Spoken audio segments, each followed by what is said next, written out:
Music's always been incredibly important in my family. My earliest memories are of my sisters dancing to the Beatles and going over to my grandparents' house, my mom's parents' house, having dinner, and then everyone adjourning to the living room to play music together. My Uncle Al played bass.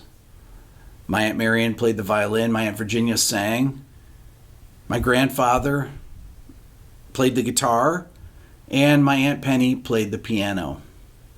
Now, Aunt Penny has been on my YouTube channel before, but actually not on this channel, on my second YouTube channel that I never talk about. I have a channel called Rick Beato Live that I've had for about 4 years or so. It was a secret, kind of, until now.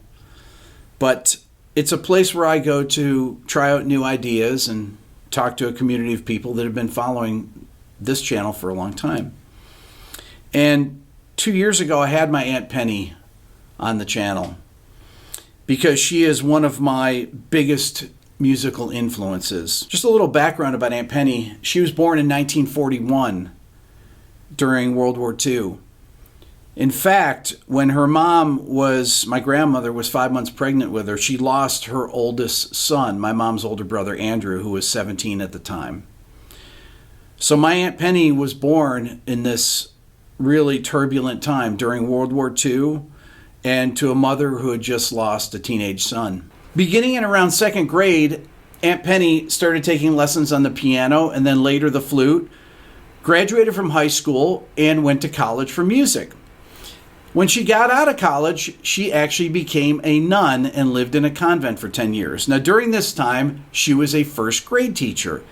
And I distinctly remember this one time when Aunt Penny took me when I was in first grade to go meet her first grade class, which was an amazing experience. One of the reasons I hung out with my Aunt Penny so much growing up is that I drove my parents crazy, especially my mom, because I never stopped talking. Now, I know that's hard to believe.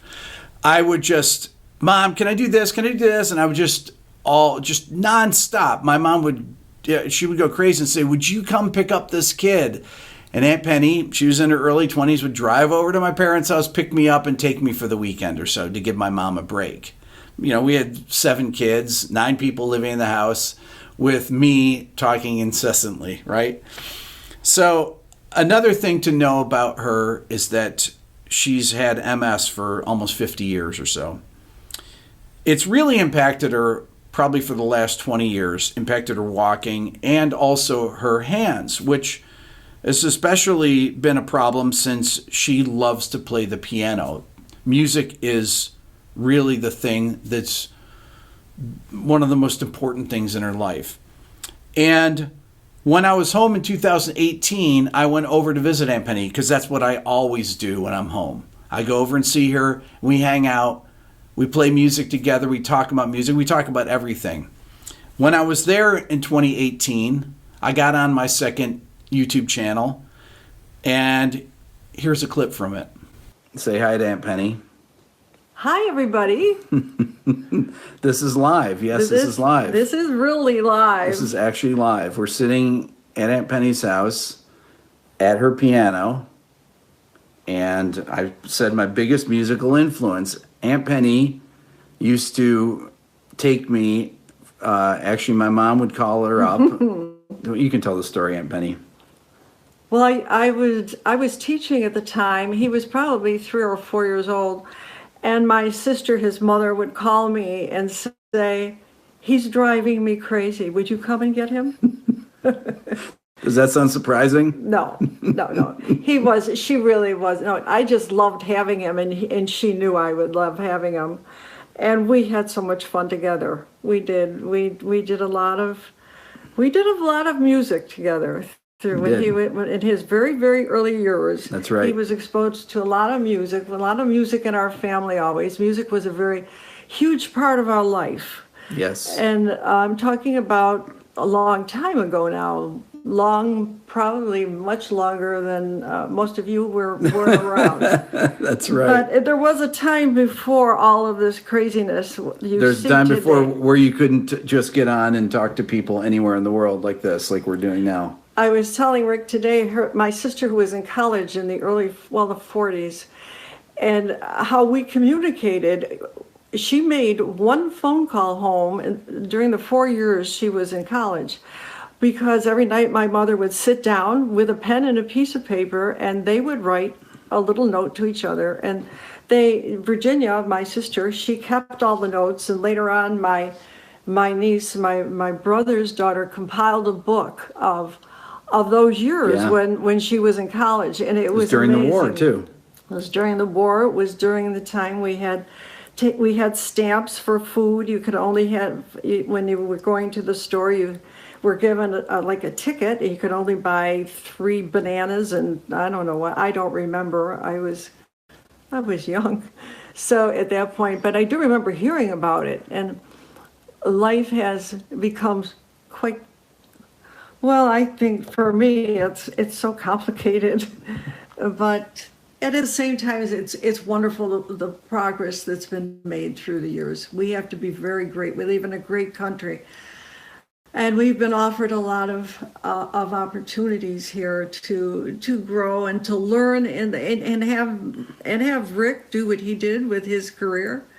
I'm so proud of him, and now he's sharing all of that wonderful knowledge with all of you. And Aunt Penny gets on. You'll see her on live streams. She will comment, and sometimes you don't comment. You just watch, right? I just watch. So we're sitting at Aunt Penny's piano. She said she hasn't played much lately, right, Aunt Penny? Right. But maybe you can play something though.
So Aunt Penny would always improvise. I've told this story before, but I never realized it until I learned to read music. I would look at the music and said, Aunt Penny, you're not reading what's on there. And can you explain that, Aunt Penny? That's How right. you harmonize things? No, I fill in.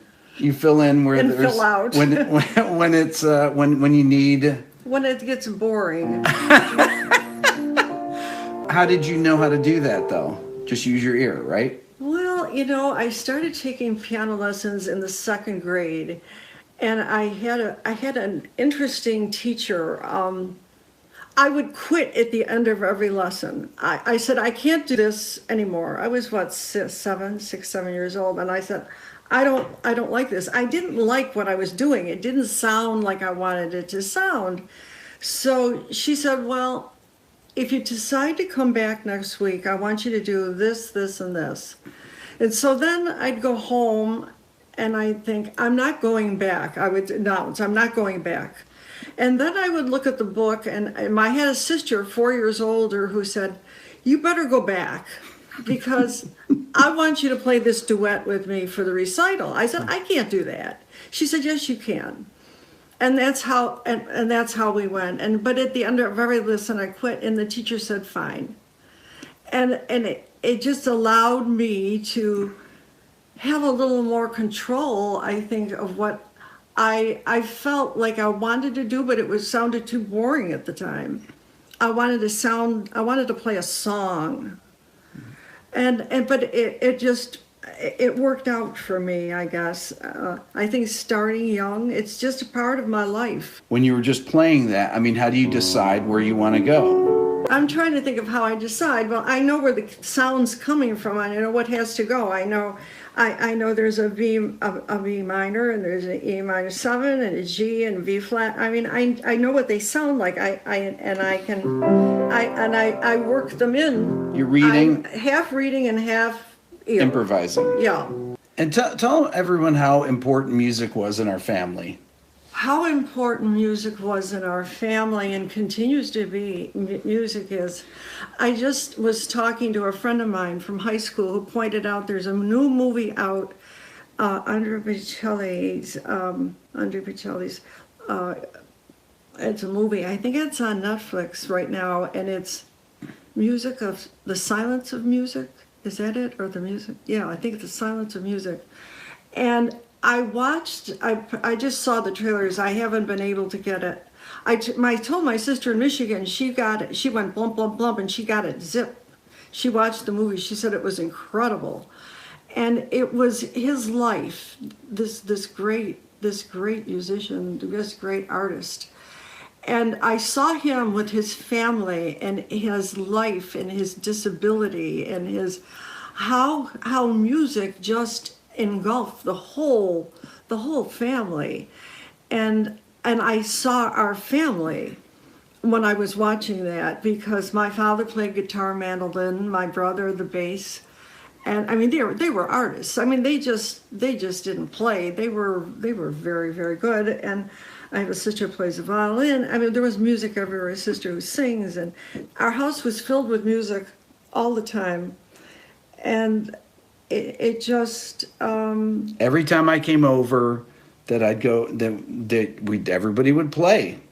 And you would sit by Grandpa's elbow as Yep. he was playing the mandolin and the guitar, and your eyes would absorb every move he was making with his fingers. It was really a great environment to grow up in. You want to play a little more, Aunt Penny? No, I haven't practiced. How can I do this, Richard? What do you mean?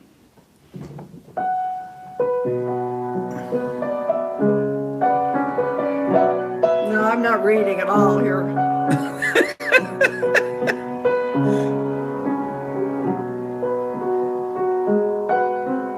So, I mean, I do that. I have a friend who happens to sing in a gospel choir. Mm-hmm. And she was here the other day. She helps me here from time to time. And she was in the other room, and I started playing this, and I hear this voice come through the wall. And I said, Cece, is that you? And she came in here, and she started singing This Summertime. I couldn't believe it. I wish she were here.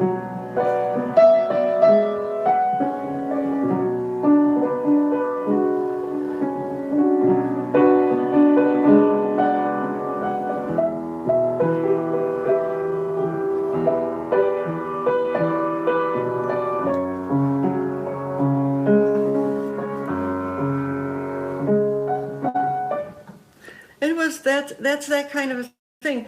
And so my house always has music going on, and I love it, and it's just very important. It's a very important thing to have in your life.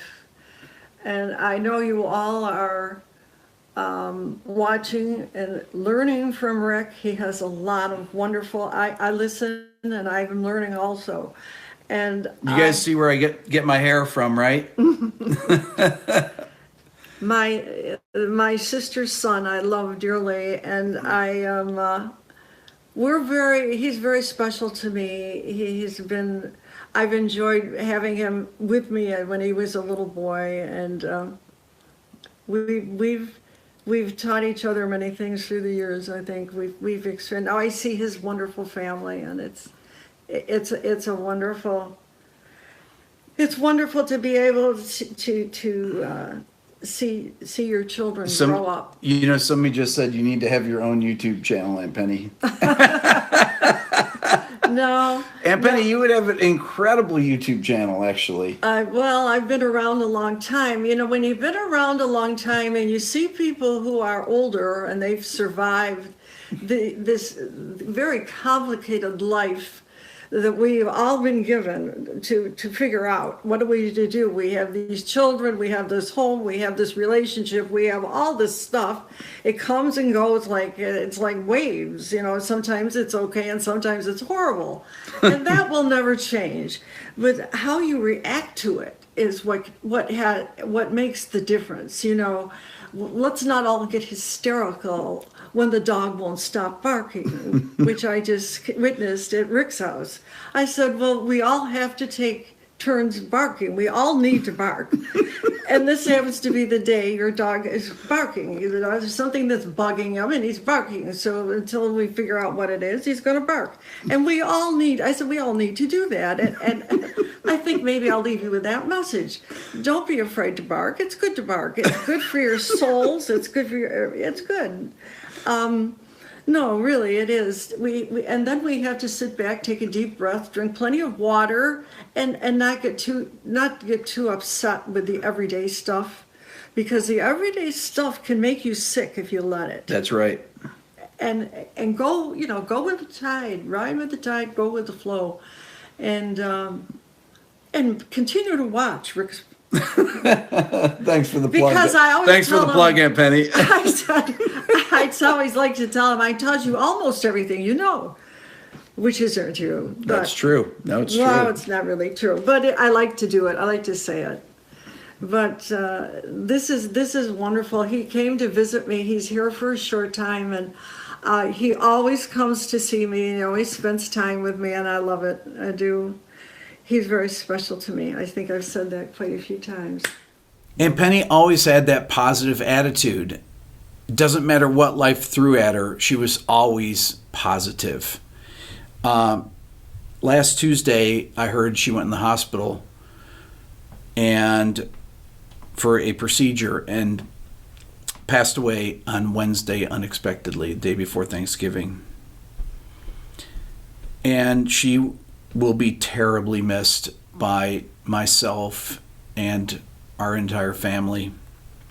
And my brother-in-law sent me the video of the two of us together that we just watched, and I thought it was fitting to honor her in this way and put it out here for people to know who she was.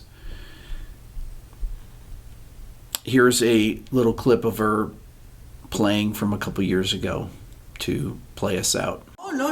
Erase that. No.